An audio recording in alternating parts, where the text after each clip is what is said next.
I was halfway through putting on my coat when my phone buzzed 3 missed calls from my lawyer, Richard Hale. Then, a message popped up that made my blood run cold. Isabella. Call me now. Don't go to your sister's house. I mean it. For a second, I just stood there, one arm in my sleeve, the other frozen midair. My sister Emily had been begging me all week to come over for Sunday dinner. It's been forever, Isa. I made your favorite roast chicken, like Mom used to. I almost smiled, remembering her voice.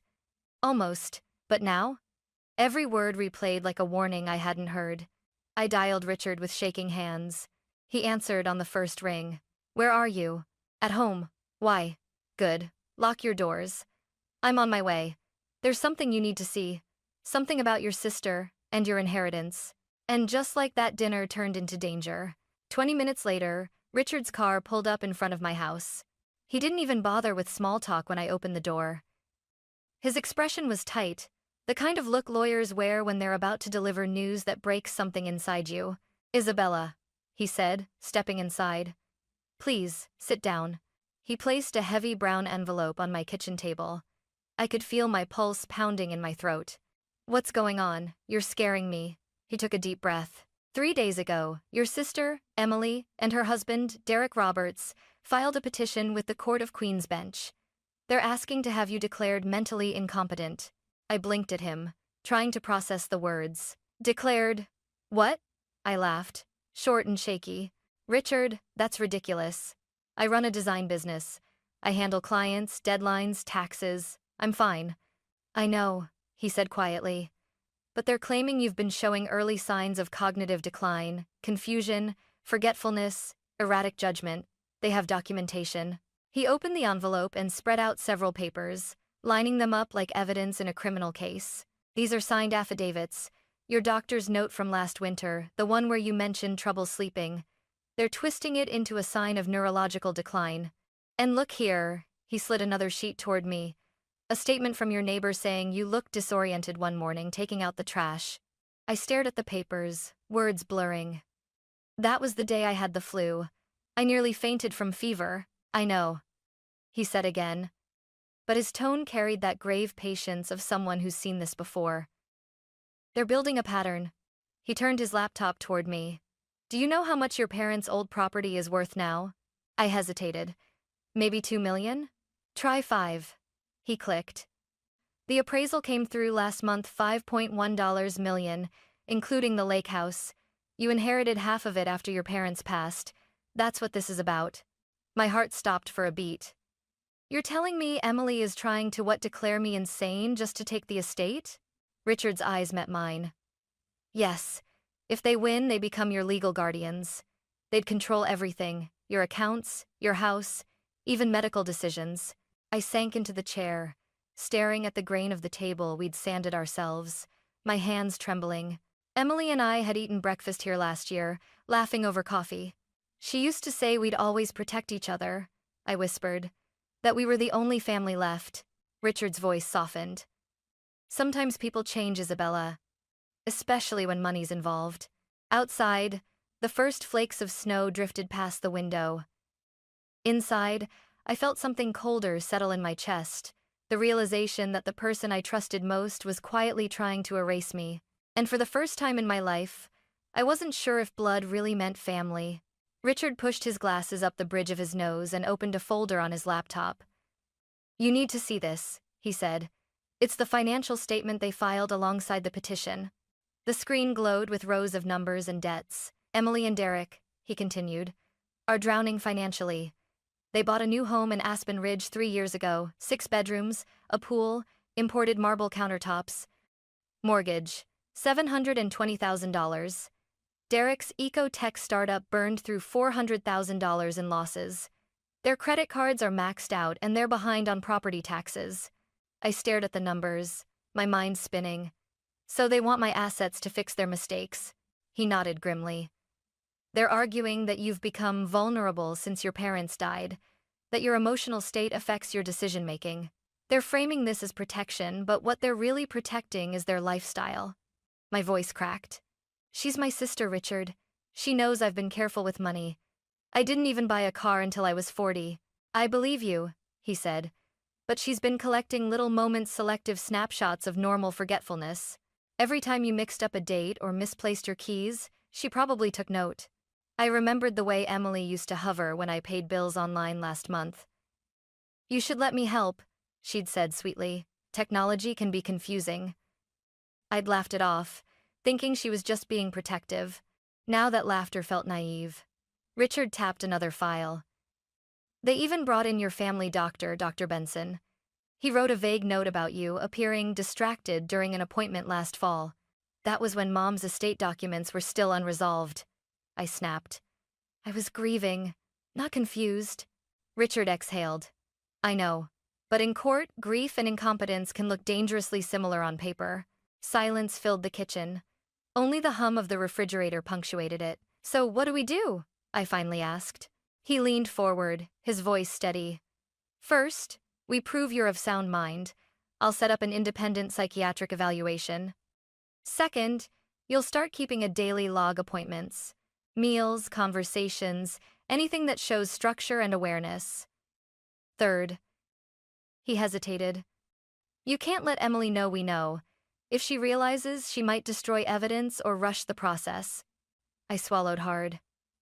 "So I have to pretend everything's normal?" "Yes," he said, "even friendlier than usual if you can manage it." I almost laughed again, but there was no humor left in me. Dinner and deception. Perfect. Richard's tone softened. "I've seen families do terrible things over money, Isabella. But I've also seen people win with preparation and proof. You're not alone in this." I nodded, though inside I felt hollow. The woman who once braided my hair before school, who held my hand at our parents' funeral, that same woman was now plotting to declare me unfit to live my own life. And I was beginning to understand. This wasn't just betrayal. It was war. From that night on, every hour of my life became evidence. Richard was relentless but methodical. "You'll keep a daily log, Isabella," he said. "Every decision, every errand, every phone call. Timestamp everything. If they claim you're forgetful, we'll drown them in proof." So I did. I wrote down everything: what time I woke up, what I cooked, who I talked to, which emails I sent. At first, it felt absurd, like living inside my own surveillance file. But after a week, I understood the purpose: control. It gave me back something Emily had quietly stolen: credibility. The next step was the medical evaluation. Richard scheduled an appointment with Dr. Elaine Moore, a geriatric psychiatrist known for her sharpness and empathy. During our session, she asked me to recall lists, solve puzzles, and interpret proverbs. I nailed every question. When she closed her notebook, she smiled. "Miss Carter," she said, "you're as mentally sharp as anyone I've evaluated this year. I'll have my report to Mr. Hale within 48 hours. It felt like oxygen after drowning. But pretending around Emily? That was the real test. On Wednesday, she called. Her voice was coated in syrup. "Hey, Issa. I feel awful about last weekend. You just vanished on me. Why don't we try again this Sunday?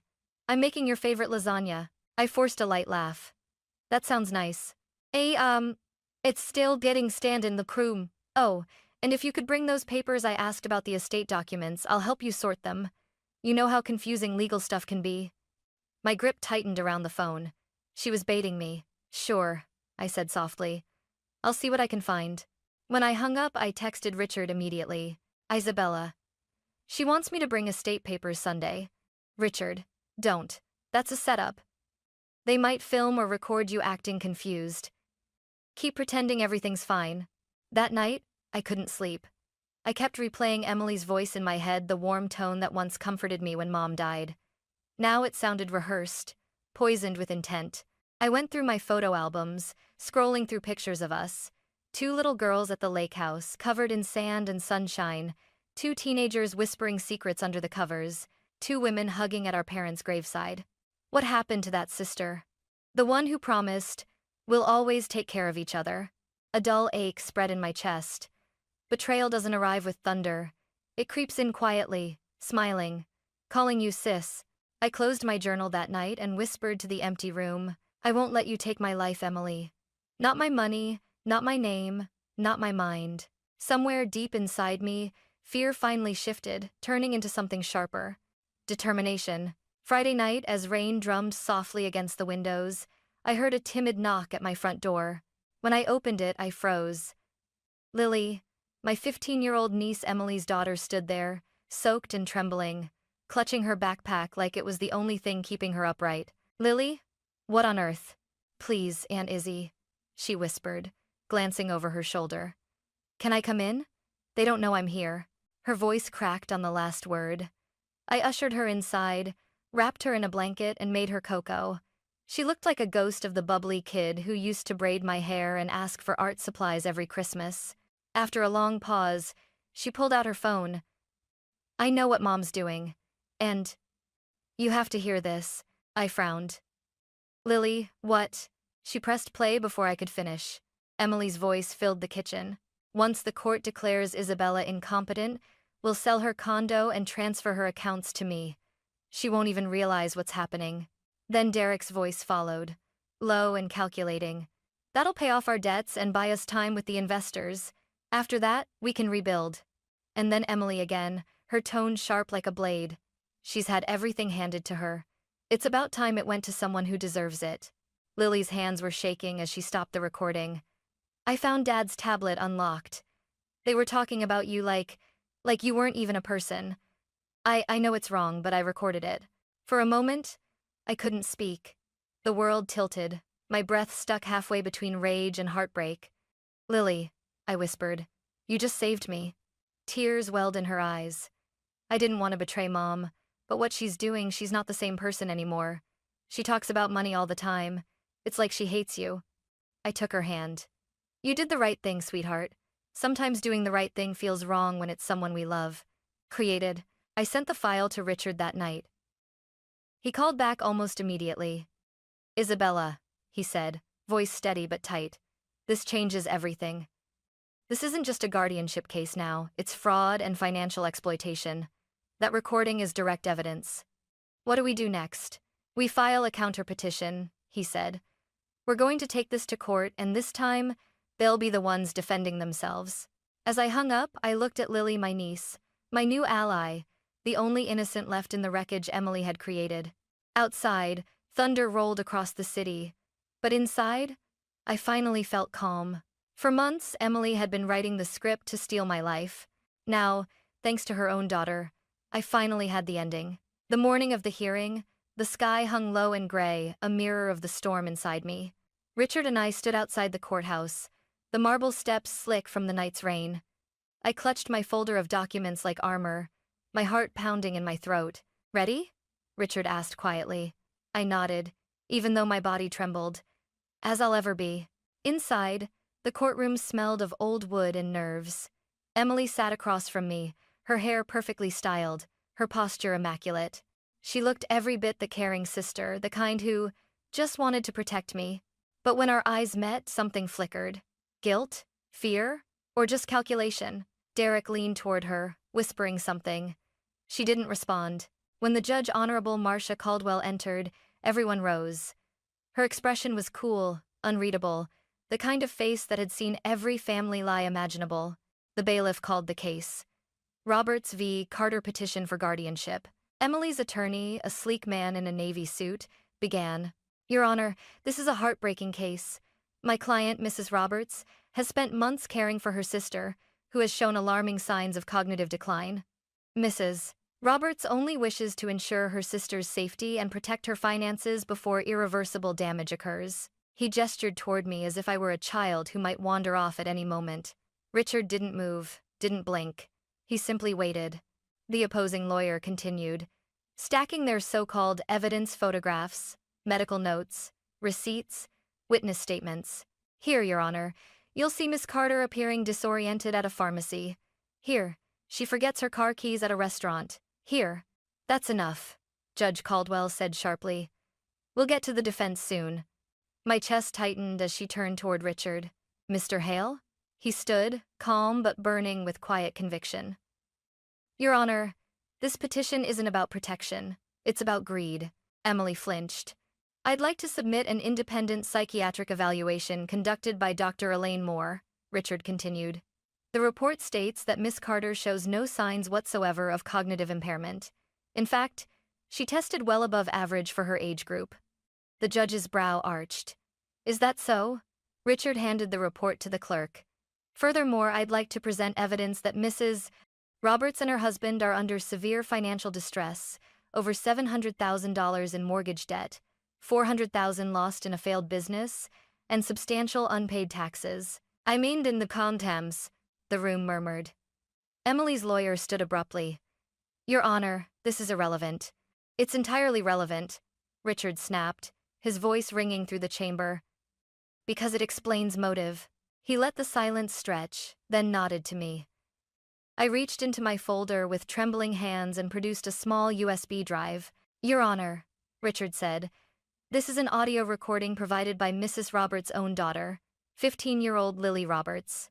It captures a conversation between the petitioners Emily and Derek discussing their plan to have Miss Carter declared incompetent and to liquidate her assets for personal gain. Gasps filled the courtroom. Emily's face went pale. Play it, the judge said simply. The audio began to play. Emily's voice calm, casual, venomous. Once the court declares Isabella incompetent, we sell her condo, transfer her accounts. She won't even realize what's happening. Then Derek's voice smug. That'll pay off the debts and buy us time. After that, we rebuild. She's had enough, Emily added. It's our turn. The judge's expression hardened with every word. When the recording stopped, the silence was suffocating. You could hear every heartbeat in the room. Richard stepped forward. Your Honor, this isn't guardianship. This is calculated elder abuse and attempted financial exploitation.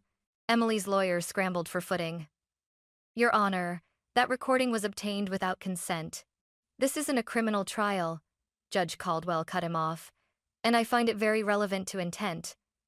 She turned to Emily. Mrs. Roberts, would you like to explain why you're discussing selling your sister's property while she's sitting right here, perfectly lucid? Emily's lips parted. That was taken out of context. The judge leaned forward, voice like ice.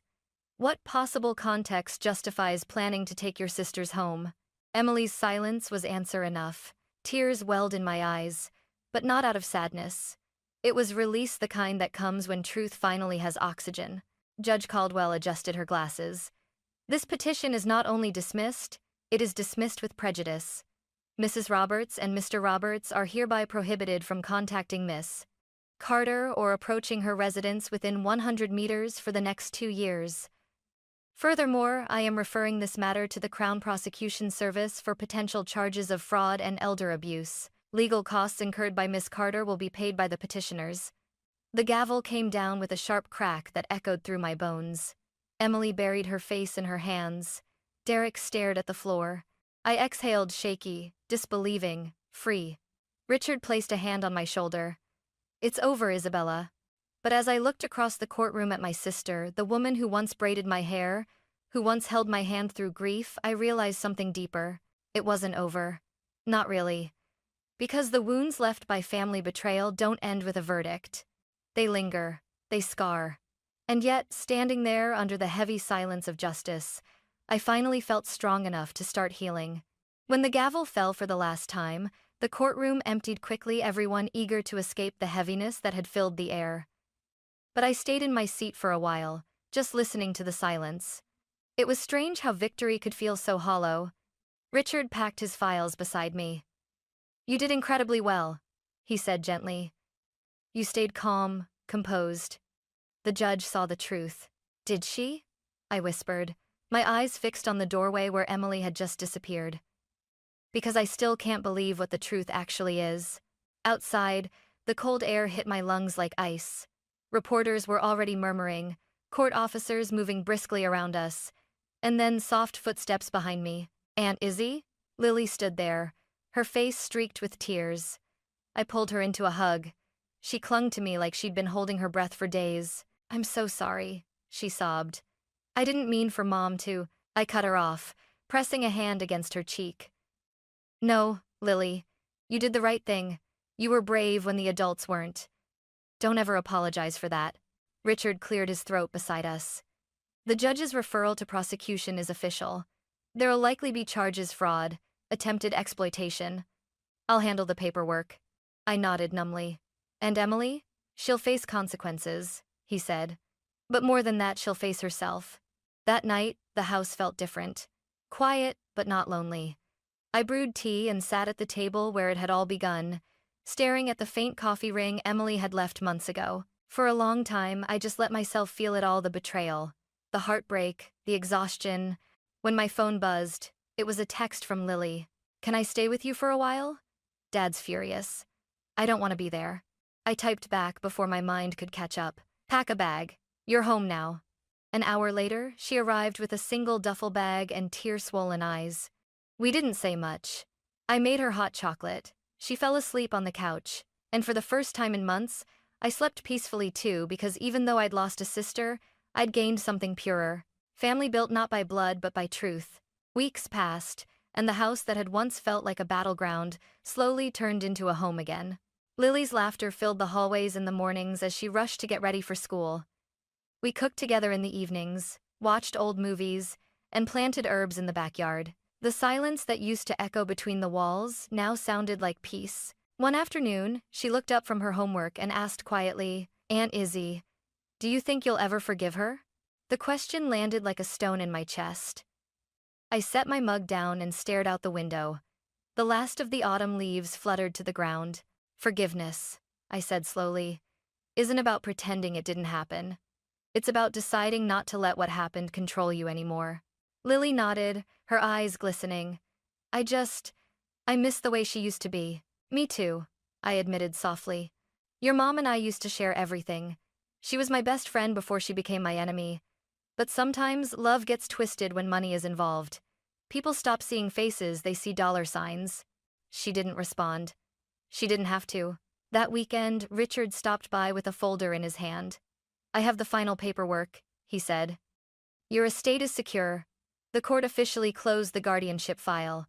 But, Isabella, I recommend setting up a trust, something that protects your assets long-term. For Lily's future, perhaps.